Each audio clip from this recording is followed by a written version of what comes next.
राधे राधे। जय श्री श्याम। कैसे हो आप सब?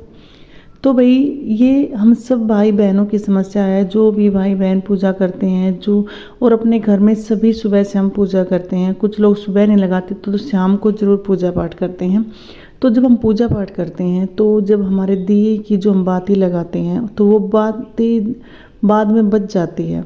कभी कभी तो बाती जो दिए की बाती होती है वो पूरी जल जाती है और कभी कभी बाती बच जाती है। और जो हम धूप लगाते हैं उसका भी नीचे का हिस्सा बच जाता है। कभी कभी तो ऐसा होता है कि हमारी जो बाती होती है वो पूरी जल जाती है और ये पूरी बाती जलना बहुत ही शुभ होता है। इसका मतलब होता है कि भी हम भगवान ने हमारी पूजा जो पूरी तरह से स्वीकार कर ली है। और कई कई कारण होते हैं कि हमारे दिए की बाती बच जाती है। इसकी बहुत वजह होती है कि हमारे दिए की बाती कभी कभी पूरी नहीं जलती, वो बच जाती है। तो जब हमारी दिए की बाती बच जाती है और जो धूप का नीचे का हिस्सा बच जाता है तो उसका हमें क्या करना चाहिए?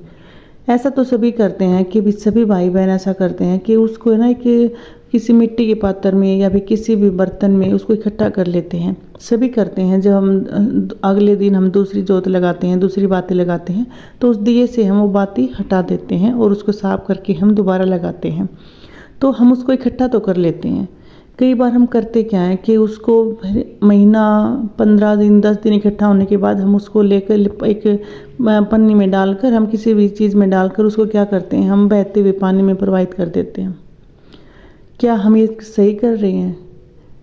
आप ये सोचना, जिस हम पानी में उसको डाल रहे हैं कहीं उसकी सफाई चल रही है, कहीं कुछ उसको फेंक देते हैं, तो क्या हमें अपनी पूजा का सही फल मिलेगा?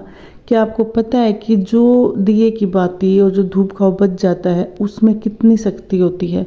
उसमें जो भी हम जो दिया लगाते हैं, जो ऊर्जा होती है, जो हम पूजा लगाते हैं, वो सारी उस दिए में होती है। उसमें उसका सारा जो हमारी पूजा का फल होता है ना, वो उस बाती के माध्यम से हम जो भी अपनी बात होती है उस बाती के माध्यम से ही हम भगवान तक पहुंचाते हैं। तो उसी बाती के माध्यम से भगवान हमसे बातें करते हैं। तो उस जो बची हुई बाती होती है उसमें कितनी शक्ति होती है, कितनी ऊर्जा होती है, जिसको हम ऐसे ही फेंक देते हैं। वो कहीं पर उसको निकाल देते हैं, कहीं सफाई होती है तो वो गंदगी ही होती है, वो गंदगी में ही जाती है और हम इसको दूषित ही करते हैं।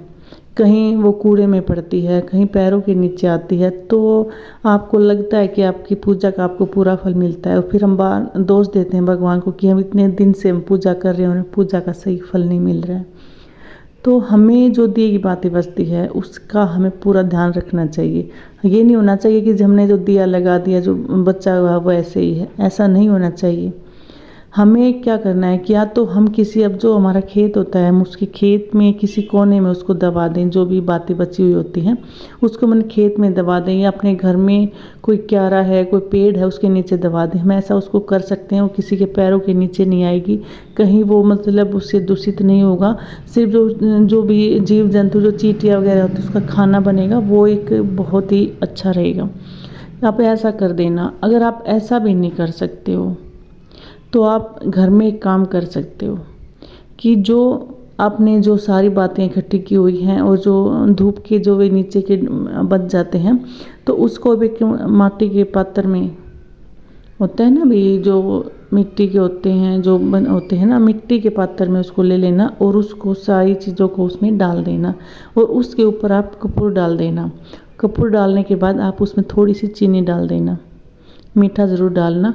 और अगर आपके पास हवन सामग्री है, तकरीबन जो भी पूजा करते हैं उनके पास मिलती है, अगर आपके पास हवन सामग्री है तो वो भी उसके ऊपर डाल देना। अगर नहीं है तो कपूर और चीनी उसके ऊपर डाल देना और आप उसको जला देना।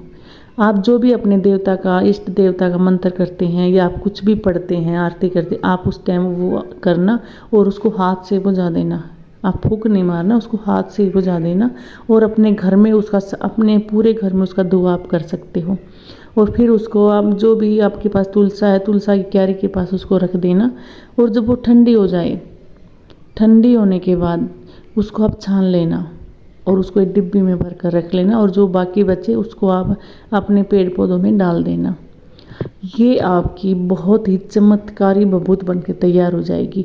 अगर किसी को नज़र लगती है उसका भी आप इसको टीका लगा सकते हैं, उसको भी आप वो इसको खा भी सकता है। आप अपने माथे पर इसका तिलक लगा सकते हैं।